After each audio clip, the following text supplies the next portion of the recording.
নিঃশব্দ প্ৰেমী। হে, তুমি চিনাকি মোৰ আজিৰ নে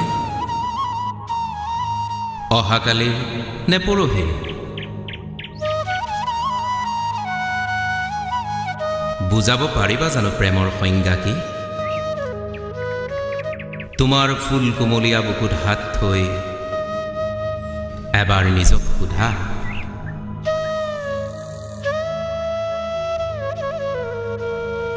প্ৰেম আৰু প্ৰতাৰণাৰ বাবে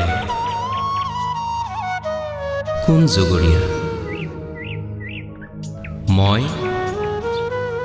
নে তুমি?